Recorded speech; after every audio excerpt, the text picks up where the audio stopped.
बघूयात मुंबई पुण्यातल्या टॉप 9 बातम्या।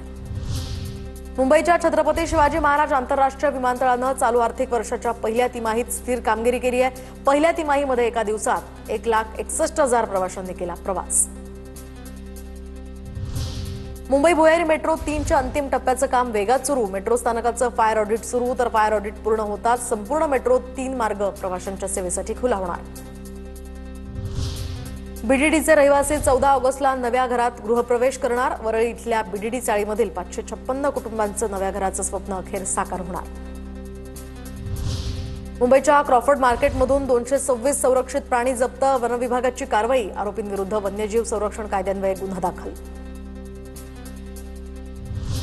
जेजुरीत 6 मजली अनधिकृत इमारतीला तडे। अनधिकृत बांधकामांवर कारवाई करण्याची स्थानिकांची मागणी।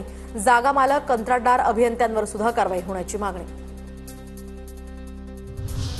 पुणे शहरातील व्यावसायिक बांधकाम प्रकल्पांचं नामफलक मराठीत लिहिण्याचे आदेश।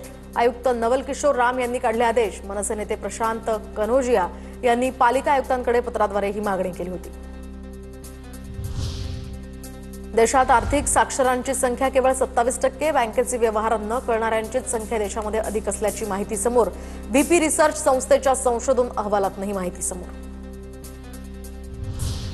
पुण्यात 3 वर्षात गुंठेवारीतील केवळ 35 बांधकामं अधिकृत, तर पुणे पालिकेकडे दाखल 1012 प्रस्तावांपैकी 716 प्रस्ताव फेटाळले, तर 216 प्रस्तावांवर कारवाई सुरू।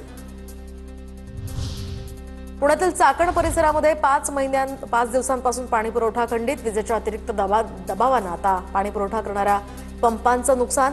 टँकर आणि बाटली बंद करण्यावर या ठिकाणी स्थानिकांना अवलंबून राहावं लागतंय।